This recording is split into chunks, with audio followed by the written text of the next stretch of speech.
implemented, it's final and binding. So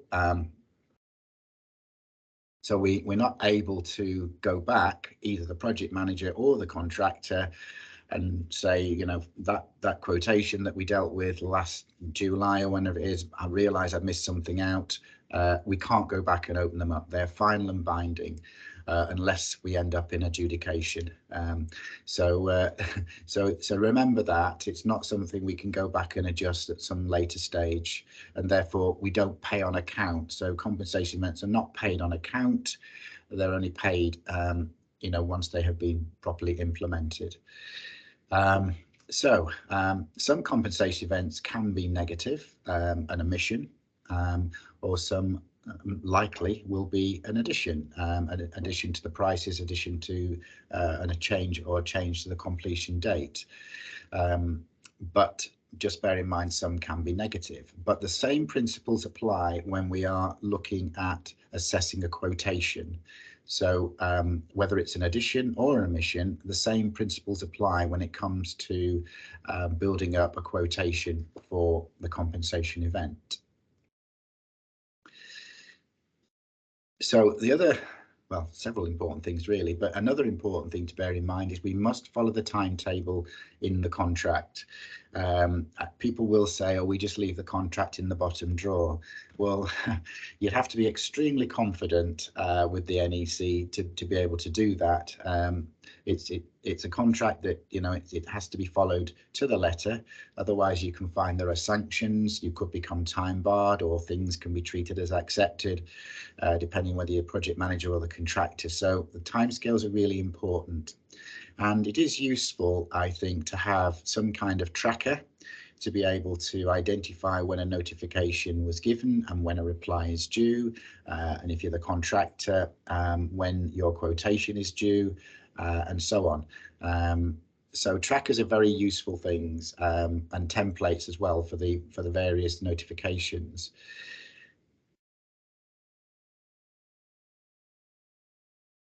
So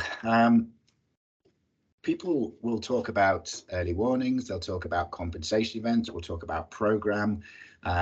There are separate processes in the contract. They are separate processes with their own notifications, own timescales and things like that. But they do have a relationship between each of these processes. So they all sort of work together, and we have to operate them independently, but they have a link to each other. So the early warning, which is a notification of a potential problem, a difficulty, an issue, which might affect the prices, it might affect time, it might affect the quality of the works. So that notification then is given.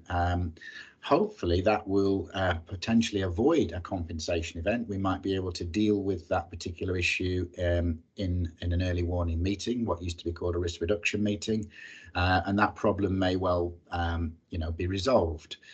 If it's not resolved, then the project manager is likely to give some instructions, maybe to change the scope or deal with that issue in some way, which will then probably lead to a change in the scope, which then may lead to a compensation event. If there is a change in the scope, then the project manager should properly notify the contractor of a compensation event. There's also a strong link then between the compensation event and the early warning. We'll come on to this in a bit more detail, but the early warning process really needs to precede the compensation event. So we've had the opportunity to discuss the issue. If we don't notify a compensation event, if we're the contractor, then that could have consequences on the assessment of your quotation. Also, when it comes to assessing the compensation event quotation, we're also going to need the program. The program is a vital part of this process to understand the time implications of the compensation event. And if we don't have an up-to-date program, if the program is out of date or doesn't even exist, then that's going to lead to issues as well. So all of these things work in balance. They're all working together. And of course, the idea is that I'm sure you're aware, one of the principles of this contract is cooperation, collaboration, and of course, it's up to the project manager and the contractor to make sure these processes are all working together. And in itself, if they're not working, that might be necessary to notify an early warning to bring it all back on track. What we want to see when we get to the end of the project, getting towards completion, that we don't have a lot of outstanding issues to resolve, if that's possible. So there is a strong relationship between all of these different factions within the contract. So if an early warning is not given and should have been, then the project manager can put a marker down, 61.5, to say that no early warning was given, and in the opinion of the project manager, an early warning should have been given. So when it comes to the quotation for that compensation event, if the early warning has not been given, then in effect the project manager can turn the clock back to the point at which the early warning should have been given.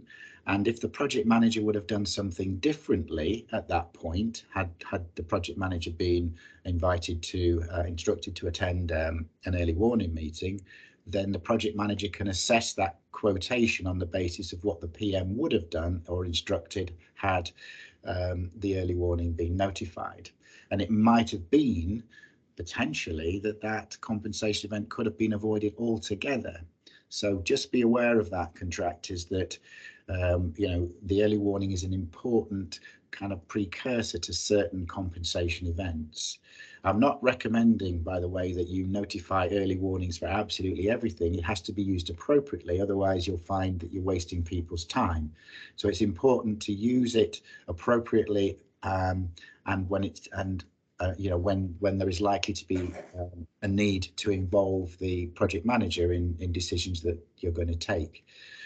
So the notification then. The notification can either be given by the project manager or by the contractor, but there are certain things which the project manager is obliged to notify, and the contractor won't be time barred if the project manager doesn't notify and the contractor notifies in the absence of the PM notifying the compensation event. So as soon as the project manager has notified the compensation event, simultaneously the project manager should be instructing the contractor to provide a quotation. So I very quickly just picked out the compensation events in the core clauses and just identified out of that clause we just looked at which require a notification from the project manager and which require a notification from the contractor. So very quickly, those which involve change to the scope, the PM notifies. Where there's a problem with access, the contractor notifies. Where the client doesn't provide something that the scope says the client should provide, again, contractor notifies. I'm not going to read all these out, but you can just quite quickly see that it differs depending on the compensation event as to who notifies. So further notifications given by the PM, objects of value, changing decisions, instruction to search, which will be something which the supervisor has implemented. Others which are contractor, withholding acceptance for a reason which is not one of the reasons in the contract. Test inspections causing delay, physical conditions, contractor notifies. Weather, of course, contractor notifies on that situation. Client liability, which occurs. Takeover, which is where the project manager issues a takeover certificate for part of the works before the whole of the works is complete, and so on. All of those remainders there on that last slide, they're all notified by the contractor. In particular, correction of assumption. Now that has changed. That used to be the obligation of the project manager in NEC4. It's now the contractor's obligation to notify. So your prevention clause, clause 19, contractor notifies where a quotation is not accepted for a proposed instruction, the PM notifies, and lastly, any additional compensation events which have been added in, the contractor notifies. So it's important that that protocol is followed, because the contractor has 8 weeks to notify one of those events which the contractor is to notify. They have 8 weeks from becoming aware of that. Now you might think, well, 8 weeks is a long time. Well, it is, but I'm at present dealing with a major project in London where the contractor has failed twice on the same project to notify within 8 weeks, and we're talking hundreds of thousands. The contractors had to get lawyers involved and to try and work around the time bar, but yeah, it's going to be a very difficult issue. So just remember, it's a strict provision in the contract, the 8 weeks. Now, if the project manager should have notified, and picking out some of those in those previous slides, then if the PM does not notify and the contractor notifies, then the 8 weeks does not apply. Okay, so that's just a bit of background leading up to the quotation. So once the compensation event notification has been accepted by the PM or has become accepted by default, then the contractor prepares a quotation. So how should a project manager deal with uncertainty? Let's just think about that for a minute. Sorry, was that a question? No. So how should we deal with that for a sort of a bit of a discussion? So when a contractor is pricing a quotation, the contractor is potentially looking ahead, so the work may not have actually happened. It may be work that's coming up, it may be an instruction to change the scope, which is going to happen in 2 or 3 months' time. It may be dealing with a particular issue which hasn't yet happened. So when the contractor is pricing a quotation for this work, there will be potentially a degree of uncertainty. I think from a contractor's point of view, if you think of a quotation a bit like a tender, when you prepare your tender, you have to allow for risk, you have to allow for uncertainty. So when you're pricing your quotation, and remember the quotation, once it's accepted and implemented, is binding. So if it's a bit like a bid, so once that's accepted, it's final. So how do we go about then pricing something where there's a degree of uncertainty? Let's say we're not sure whether the excavated material can be reused or whether it's going to have to go to tip. That might be a question. We're not sure whether we're going to come across asbestos. We're not sure whether this compensation event will involve dealing with asbestos or it won't. And so there could be uncertainty when these quotations are being put together. So the project manager has a tool in this contract, the assumption process. So the project manager can instruct the contractor at the stage of the notification being accepted to include an assumption in the quotation, and this takes place at the beginning of the quotation process. So the project manager instructs the contractor to include the assumption. For example, assume that the excavated material can be reused. If later, when that work is carried out, having said what I've said about the compensation event quotation being implemented, it's final. This is the way around it. So if that assumption turns out to be incorrect, then the project manager or the contractor can notify the project manager that the assumption has turned out to be incorrect, and there's a further compensation event to adjust the first one. The first one stays the same, but the second one is effectively an adjustment to the first one. They always stay the same once they're implemented, so this is a kind of a way around it, but this must take place at the beginning of the quotation process, and it's not within the gift of the contractor to make that assumption. It must come must come from an instruction from the project manager. Of course, if you are a contractor listening to this, then what you could do is approach the project manager fairly quickly, immediately, to say there is a degree of uncertainty. I think it would be sensible for you to instruct me to include an assumption, which might be good value then for the PM, because if the PM says no, just price it, you add the risk in, which, you know, obviously you're going to contract, you're going to be looking at that, you know, objectively, carefully to make sure you're well covered. So also the project manager can instruct the contractor to provide alternative quotations for different ways in which that compensation event could be dealt with. Again, before obviously before the quotations are accepted. So the project manager then might get a quotation for, let's say, using my excavation example, disposal off-site or disposal on-site. Give me a price for both. And then the PM can decide which of those alternative quotations the PM wishes to accept.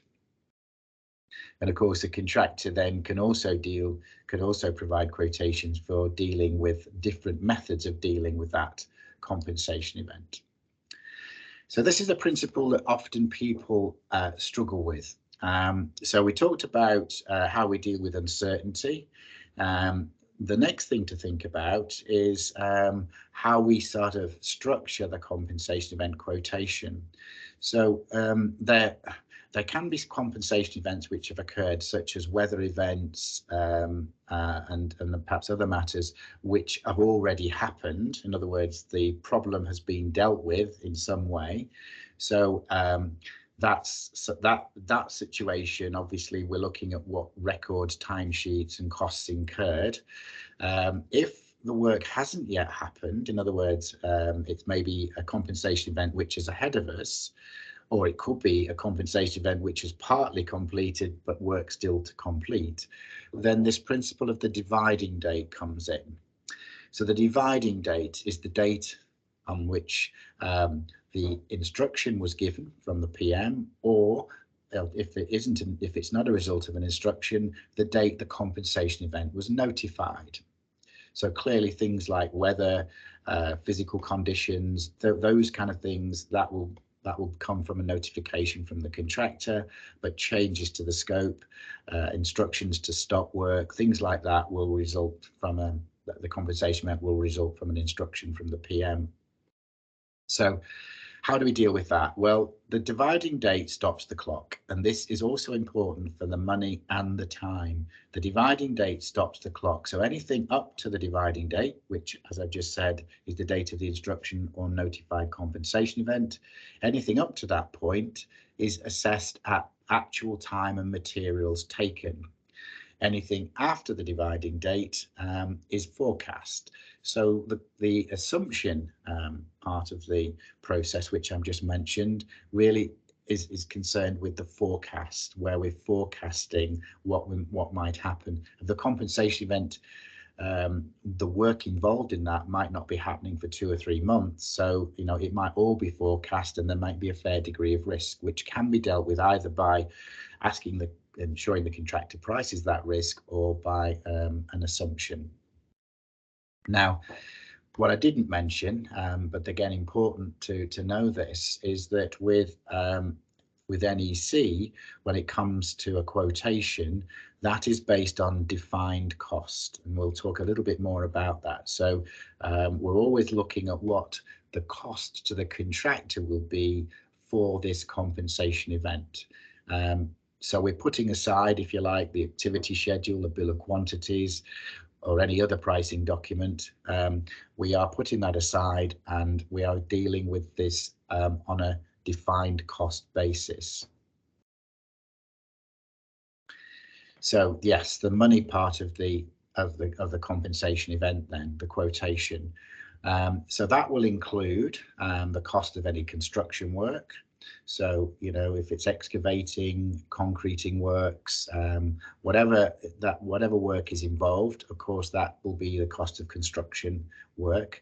That will either be through direct costs, through the contractor's own people, own purchase of materials, or it could well be subcontracted, in which case the cost of the subcontractor's work will be included.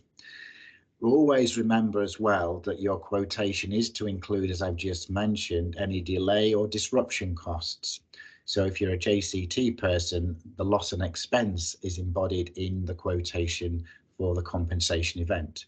And that will include, of course, any prelims. So if the compensation event is delaying planned completion, then you will include an allowance for prelims in that quotation. And of course, this is where it's important. This is the link between the programme to see what the implications of this compensation event have been on planned completion. So the programme is going to play a really important part, not only in the time aspect, but also in assessing what the contractor's entitlement would be with regard to time-related charges or prelims. As I just mentioned, any risk has to be included in that quotation, and this gets a bit difficult. I'm often asked as a practitioner, how do we price risk? I mean, what do we do about that? Yeah, there's going to be a degree of risk. We're going to be working, this compensation is going to be carried out in sort of January, February, when the weather's going to be perhaps against us. But how do we deal with that? What do we do? Well, if you think about it like a tender, then you're pricing the risk as you would within a tender. So you've got to perhaps do a little risk analysis, a mini risk register, if you like it, or look at your project risk register and see what risks you're likely to encounter in this compensation event in dealing with it. And that needs to be costed and built into your quotation, because, and I've said it already and I'll say it again, you cannot come back later and say we underestimated that compensation event quotation. It has to be all embracive, all inclusive. If it's an option C or D, of course, you are adjusting the target. You will still get paid your defined cost, but of course the target won't be sufficient if you haven't included your risk. So you'll be, it'll be costing contractor and client, the defined cost of carrying out the work under C and D, but you'll have insufficient headroom in your target if you've not allowed for risk in your quotation. And the quotation, then the presentation of the quotation needs to be broken down into the 8 components within the schedule of cost components. So present it in the form of people, equipment, materials, plant, subcontractors, insurance, and so on and so on. So you break your quotation should be presented, breaking those different cost components down so we can see what the people costs, etc. are. Important to do that so that it makes the job of the project manager easier in assessing that quotation. And remember, the dividing date, costs incurred up to the dividing date, you might need to support that with timesheets, record sheets. Costs after the dividing date are forecast. So clearly there won't be any time records for that because it's forecast. And another point to bear in mind if you're a project manager listening to this discussion is that the contractor will be working to that dividing date when they present that quotation. You will be looking at this quotation maybe 2 or 3 weeks further down the line after the contractor has prepared that quotation. You do not then go and see what's actually happened on site and say, well, you allowed 2 operatives on that compensation event, but I can count 3, so I'm going to change it. You're supposed to stand in the shoes of the contractor at that same moment at the dividing date and decide whether the contractor's forecast was reasonable. It's a forecast. It's not a case of let's sit on it for a few days, a few weeks and just see how that pans out. Not supposed to do that. It's a forecast. Otherwise, you're going to be forever adjusting quotations because you're waiting to see how the costs play out. And then, of course, you add on the fee percentage. Now, in NEC4, we only have 1 fee percentage. If I was talking to you about NEC3, this would be quite a lengthy conversation about the various fee percentages for direct direct fee, subcontract fee, people overhead, working area overhead, design overhead, and so on and so on. So if you are moving, if you're transitioning from NEC3 to NEC4, life is so much easier when it comes to compensation events in NEC4. It doesn't mean the contractor is any worse off or better off. It just means that costs such as handheld tools are dealt with as defined cost rather than part of a percentage that we used to have in NEC3. So pricing risk then, I think that's particularly difficult. I know some contractors will add in a percentage. They'll say we add in 5% of all compensation events to cover risk. I'd be interested to know your views on that, or whether you actually try and do a proper risk analysis and work out what that cost would be. So as a QS, trying to build up some cost information about how that risk can be managed. You could do it any way you choose, but as far as it goes, the contractor is to include something in there, and the PM has got to take an objective, sensible view about whether that risk provision is realistic. That can be an area for discussion. I'm sure there's potential there to write a PhD paper on pricing risk, but anyway, for another day.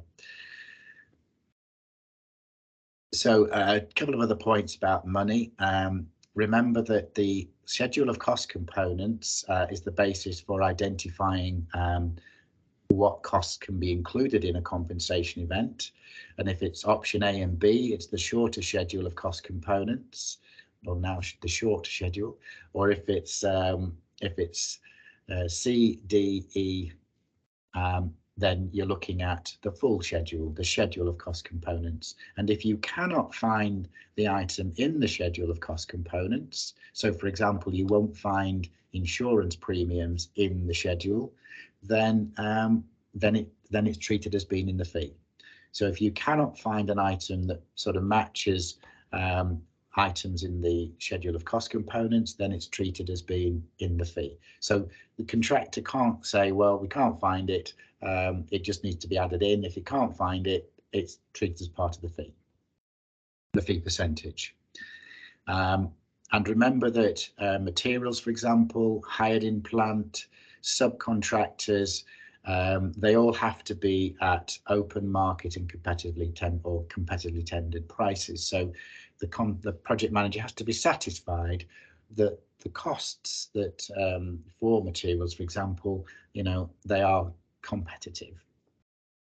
And that's another little challenge for the PM to form a view around that. And this is where I think it's so important for the contractor and the PM to work together when we're putting these quotations together.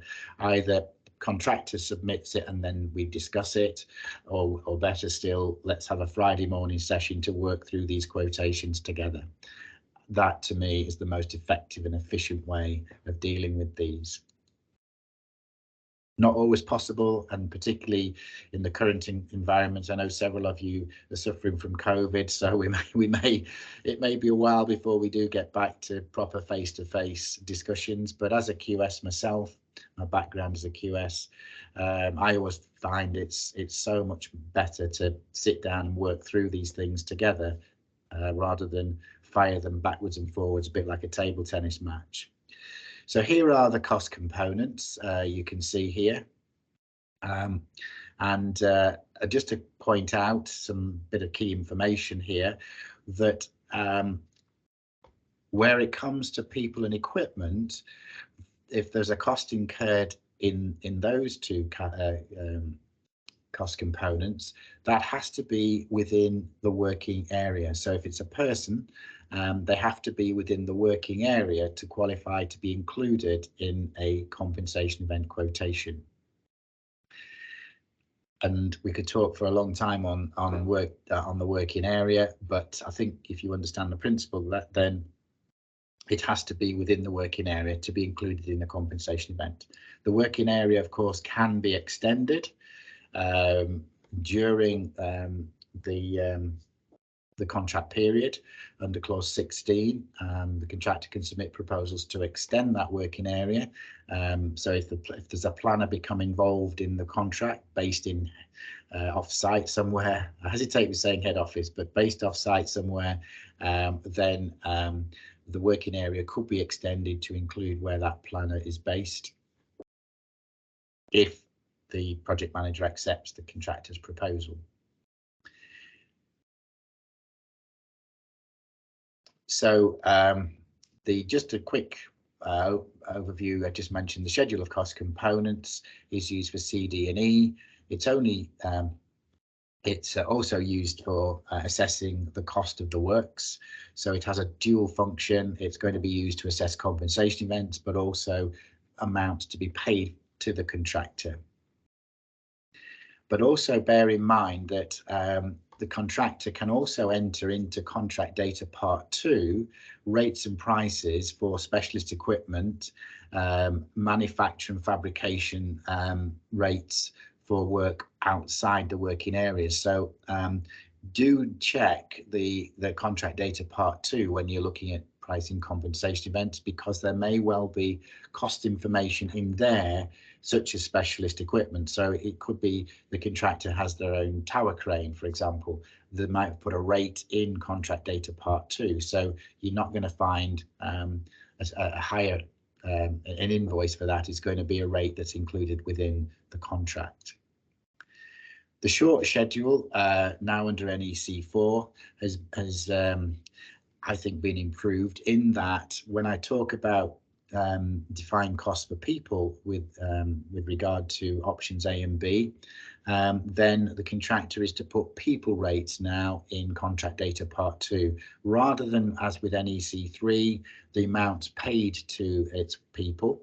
It's now the people rates that are included within contract data part 2. Similarly, with equipment, which we know as plant, but equipment in NEC world, the contractor is to price an adjustment to one of the plant hire rate schedules, such as the seeker schedule, and so on.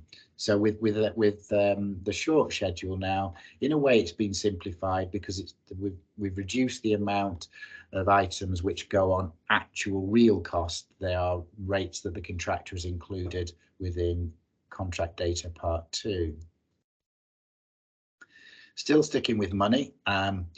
So once the quotation has become implemented, if it's option A and B, then the compensation event quotation is added in to the activity schedule. Sorry, if it's A, it's added into the activity schedule. If it's B, it's added into the bill of quantities. So that means that if it's option A, for example, the compensation event is paid for, firstly when it's implemented, but secondly when that work is completed. So it becomes an activity in the activity schedule. Just remember that.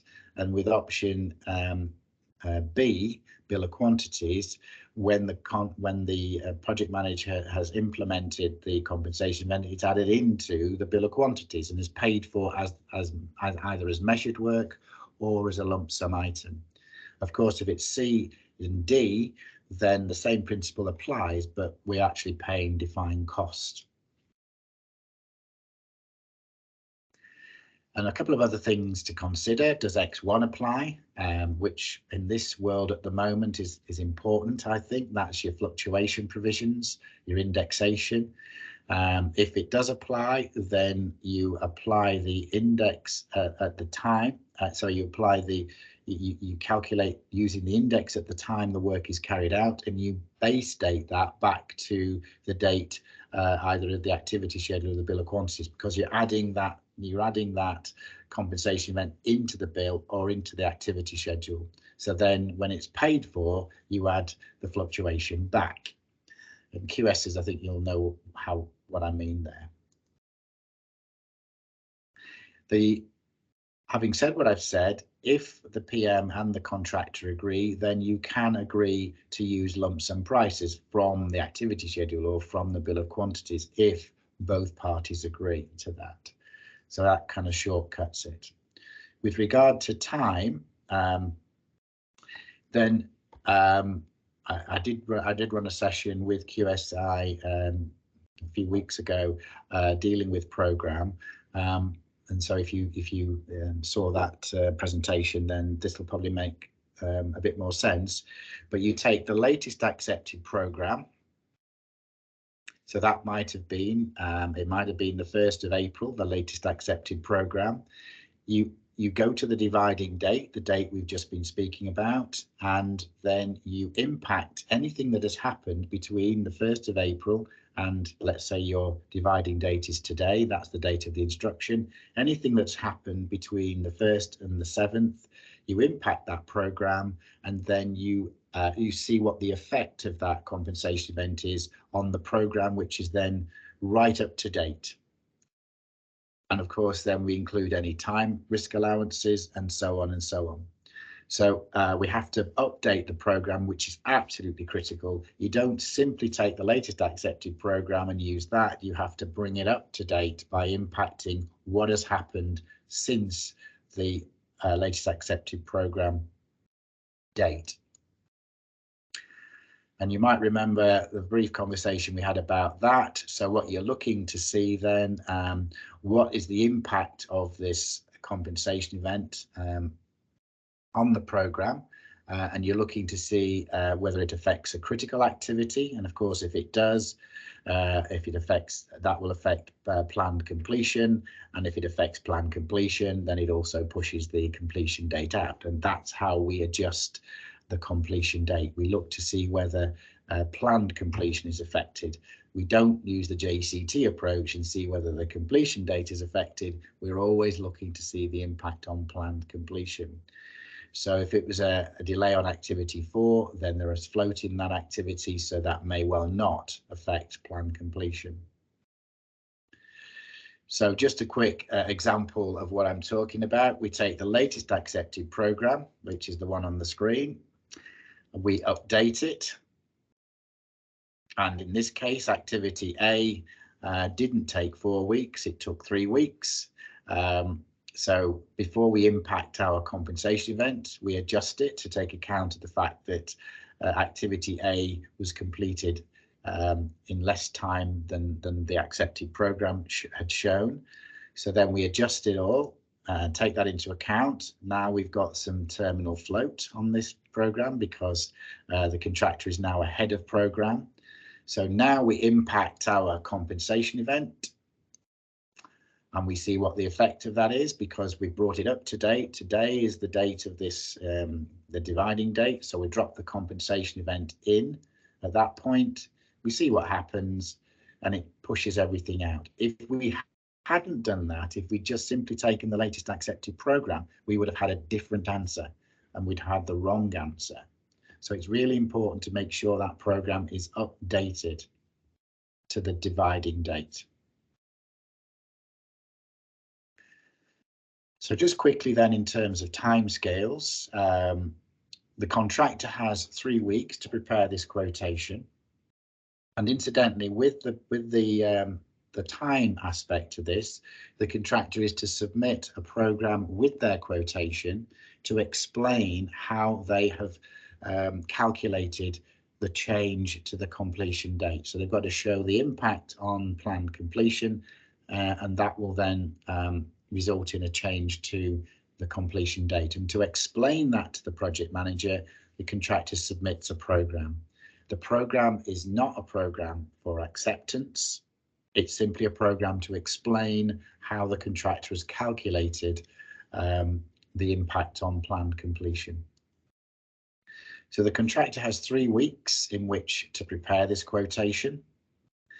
And if the contractor is in difficulty on that, the contractor can approach the PM and say, I'm still waiting for prices from my steel work subcontractor, my ground worker. Can we extend that? So if the PM is agreeable, then that 3 weeks can be extended. But if you're a contractor listening to this, you must do that before the 3 weeks is expired. Otherwise, you're out of time. And you can find then you have lost the opportunity of preparing that quotation. It shifts to the project manager. So just make sure we do that. So that 3 weeks is the time the contractor has to prepare the quotation. That is submitted then to the project manager. The PM then has 2 weeks to reply to that, not necessarily accept it, but to reply. And the reply can be yes, it's accepted, or no, it's not accepted. And if it's not accepted, as with all things NEC, then the PM has to give reasons.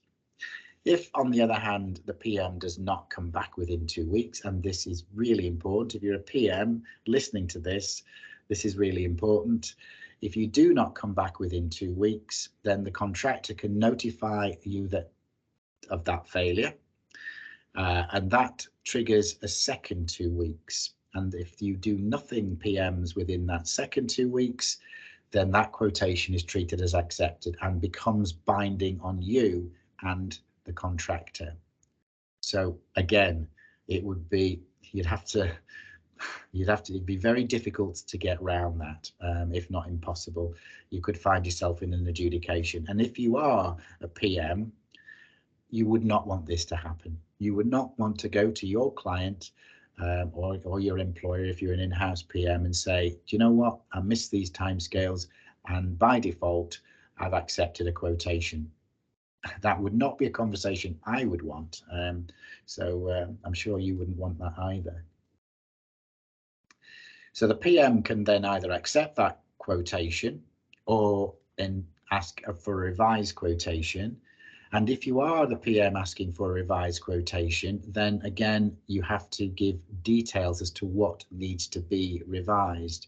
Is it the material prices you're unhappy with? Is it the amount of hours included for various people? What is it that you're unhappy with? So you have to give direction to the contractor so that they can come back with a revised quotation, which will be 3 weeks. They've got to do that. Alternatively, as I've said a couple of times already, I would meet with the contractor and go through that quotation with them and work on it together. I can't overemphasize how the collaborative part of this contract, is so important. If it's possible to do that, then I would do that. You can obviously, if it was a quotation for a proposed instruction, then you can say that no instruction will be given.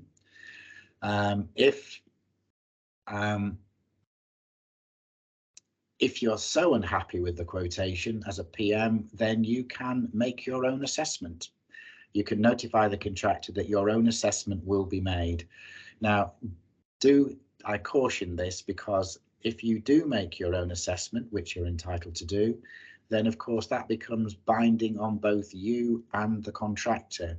So you're backing the contractor into a corner here, and if the contractor doesn't accept your notification, or your assessment rather, then of course they've got nowhere to go apart from a friendly adjudicator, which would be unsatisfactory.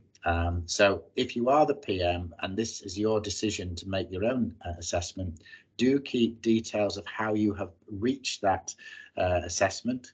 Be confident that you have done it correctly. Be confident that you have made your figures represent a fair and reasonable assessment.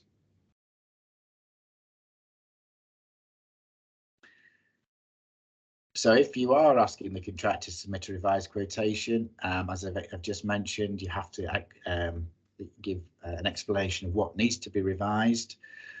Coupled with that, you've got the contractor gets 3 weeks. And incidentally, if you're the PM and you have decided to make your own assessment, how long do you think you've got? Anybody hazard a guess? How long do you think you've got if you're the PM? Is it indefinitely, would you say? Probably the 3 weeks the contractor has. Exactly right. 3 weeks the contractor has. So you've got 3 weeks. Now, if you do not come up with a quotation within 3 weeks, guess what happens then? Well, the contractor's quotation becomes implemented. So Just remember these little intricacies, because you might feel it's great. I'll just tell the contractor, I'm going to make my own assessment, and then you put that on the back burner and you forget all about it. If that 3 weeks comes and goes, whatever the contractor submitted is now become treated as accepted. So just be careful about some of these.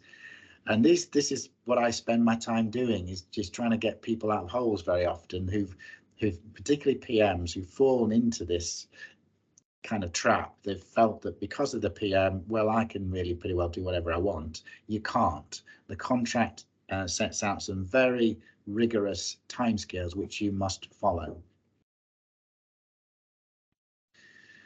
And the PM then, if they are making their own assessment, as we've just said, has 3 weeks to do that. And once the PM has produced either their own assessment or has accepted the contractor's assessment, then it becomes implemented. Or alternatively, if the PM has not done their job properly, the contractor's quotation, if they haven't followed the timescales, the contractor's quotation becomes treated as accepted. And the only way around that, as we've said a few times already, is that it's either going to go to adjudication, or if the PM had instructed the contractor to include assumptions, then that's the other route. So if the contractor had included an assumption as instructed by the PM, then there could be a second compensation event to adjust the first one. But that's the first one always stays the same.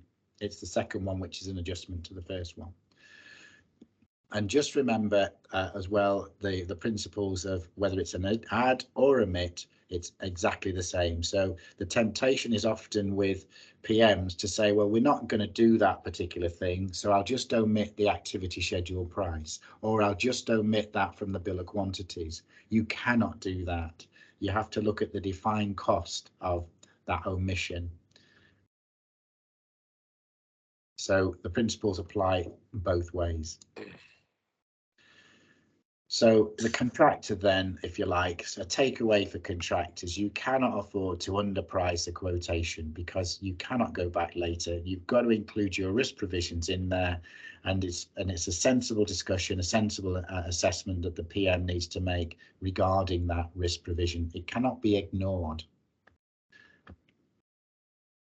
And another thing that I see is people saying, oh, we'll treat prelims separately. What we'll do is we'll have separate compensation events for prelims. Don't do that either.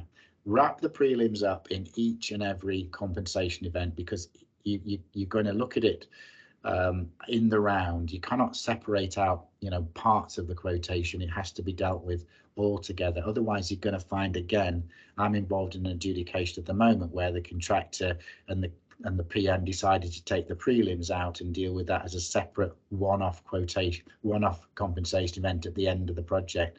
That's ended in tears. They're now in the thick of a difficult adjudication. Don't do that. Keep it simple. Follow the contract. Okay, guys, we've got a few minutes now for some questions. I did save a bit of time at the end. I know I've gone pretty quickly through a whole range of different things, but any questions, any points you want to raise, any issues, any problems you're having with quotations at the moment? Nigel, can I ask one? Yeah. Because you've got these the timescales which you've very clearly set out, what happens if you need an answer quicker than that? Because what's happening is more imminent. Yeah. So these are maximum periods, Keith. So they're not, they're not. You don't wait 3 weeks to reply with your quotation. You can turn that round within a day or two. So if the project manager is looking to advise the employer about something or other, why not just speak to the contractor and say, I need this quotation by this evening for my budgeting purposes or whatever. Can we meet this afternoon and go through it? This is a collaboration between contractor and PM and client. So there's nothing to stop you, having a regular meeting to discuss these kind of things. I'm very much from a collaborative background, really. Suzanne will know us for our partnering work, so I'm very much about discussion. And if a quotation is needed urgently, then meet and discuss it. You can't force the contractor to give you anything earlier than 3 weeks, but the contract, remember clause 10.1 and 10.2, collaboration is the heart of this contract. I don't know if that's helpful, Keith, but I think it's about relationships. I think that your answer there actually emphasises the fact that it is, and there's two things with the NEC contracts. You genuinely have to work collaboratively, and B, you have to be geared up with the staff available, the people available to prepare these compensation events. It's not a 5-minute job preparing a quotation for a compensation event. No. And it's not a 5-minute job assessing them either, to be honest. No. And therefore, sometimes, I mean, I've known it where they've sat down. If it works, if the NEC works the way it's supposed to work, there's a problem. You sit down, compensation event, project manager and contractor sit down together and almost produce it as one. It's a combined effort. Yeah, you raise a really good point. And what I would say to this is, if you're from a JCT background, I know I was trained as a QS. I don't tell you how many years ago, but as a QS, and you were trained to track down every last penny, and you didn't agree to something until you were absolutely satisfied that that was the right number. With this, you have to be more commercial. You have to use your experience more than you would under a JCT. So if 13,500 looks about right, your experience tells you that's about right, it seems right, we've got a proper risk allowance, it all looks good, then accept it. Don't say look, I need this, I need that, and just go on and on and on. You've got to use some commercial experience here, because they are tight timescales, as Keith rightly points out. So there has to be a degree of commerciality here when either you're the contractor or you are the project manager. Now, I'm not saying for 1 minute you're acting unprofessionally. I don't mean that. I mean, you just got to use more of your experience to decide whether that compensation event is roughly right. In your experience, Nigel, dealing with disputes as well, yes, why do disputes under the NEC actually arise? Is it because people are too hard pressed time wise, or they're not experienced enough to be commercial and want the nth degree, or what's the driver, do you think? I think one of the things I see so often is people coming from a JCT background or an ICE background and applying JCT principles to the NEC. So I use this phrase, to the man with a hammer, everything looks like a nail. So if you come from a JCT background, you think, well, this has got to be the same, and you apply that sort of logic, that sort of thinking, and then it all falls apart, because you can't pay on account, for example. Things, it just isn't the same. So that's one area of contention. So what I would say is, guys, if you're going into an NEC, have some proper training on it before you launch into it. Make sure you're familiar with it, and I can recommend a good trainer. But just if you're really unsure about it, don't assume that's what it says. Read it, check it out, and make sure you understand the timescales and the philosophy of the NEC contract before you launch into it. Really important that. So having a startup workshop with your contractor to go through how we're going to work together. What's the process? What are the principles we're going to apply? Are we going to use any form of tracker? How's it going to work? I think there's a question just gone in the chat. Yeah.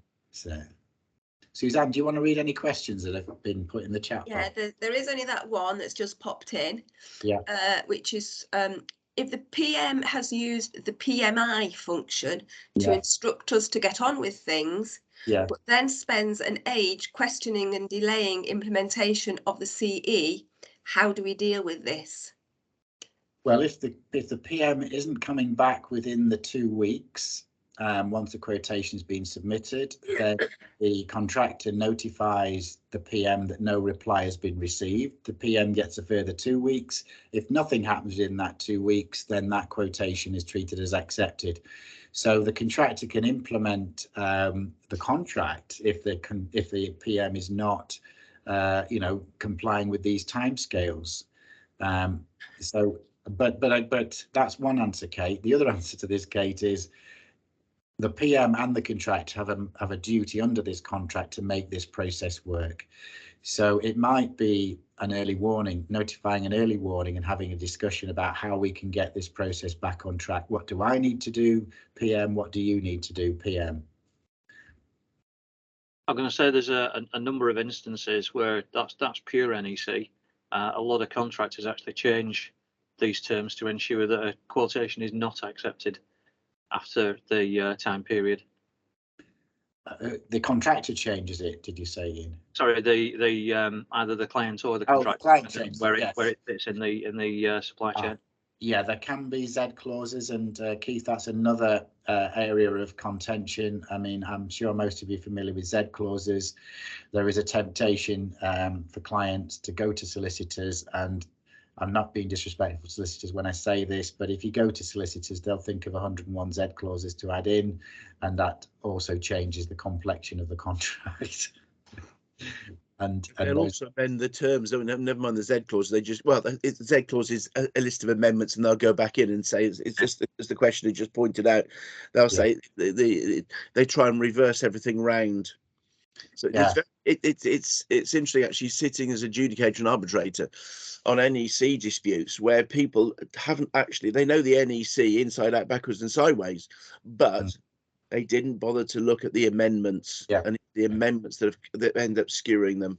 Yeah, Z clauses, just a few last comments. Z clauses are supposed to add value, not take value away. So the contract itself is a well-drafted contract. It doesn't really need any amendments, only where there's a bespoke requirement for the client.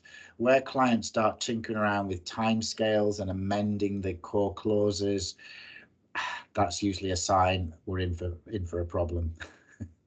Actually, it could be a good reason to not accept the tender and not wanting to tender from a contractor's point of view, because if they're going to mess you about before you've even started, it's not very collaborative. But anyway, just check, people who are in the business of putting bids in, just check that you have, read through the Z clauses and amendments, which are done usually by the way of a Z clause. So just make sure that you've read those carefully.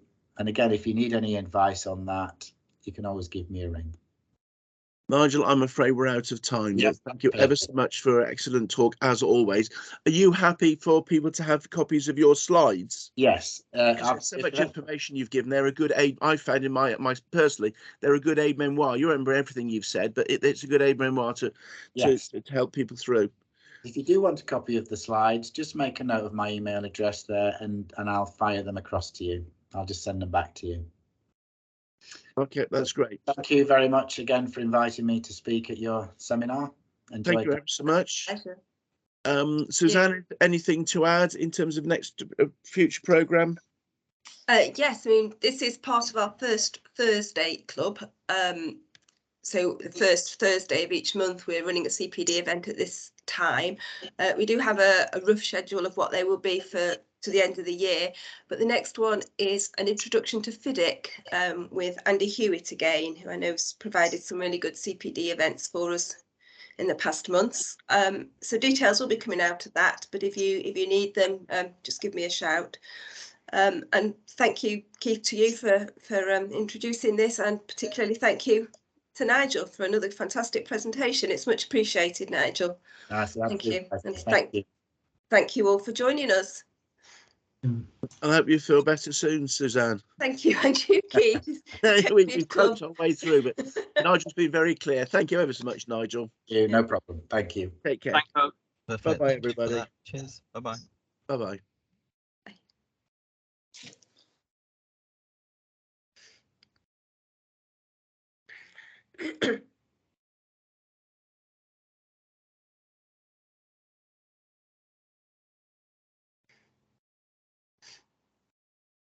Right, people are leaving. Yeah, Paul was in here a minute ago and he took his microphone off and I thought he was wanting a chat, but he's left. He's gone, hasn't he? So he obviously doesn't.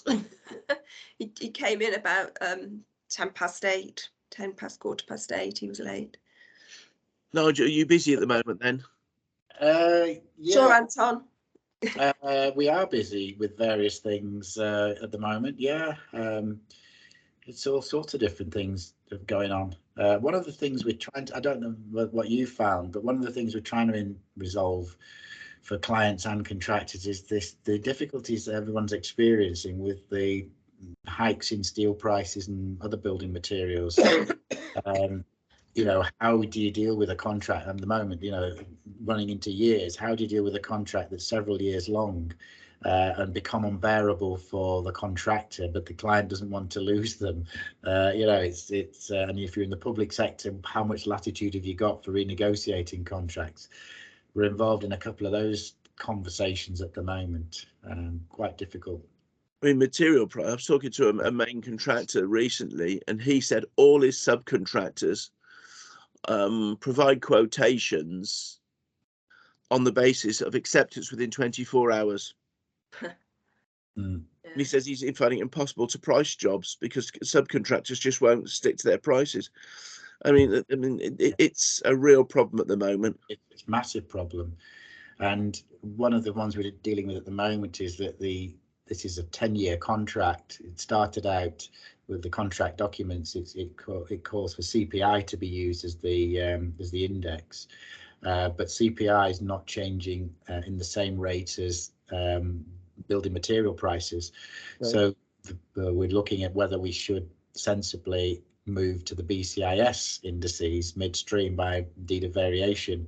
But we're in the public sector, so how much latitude have you got to do that? You know, it's because otherwise there's going to be 5 years of pain, and the relationships are going to be shot. This is an NEC contract as well, so you know it's difficult.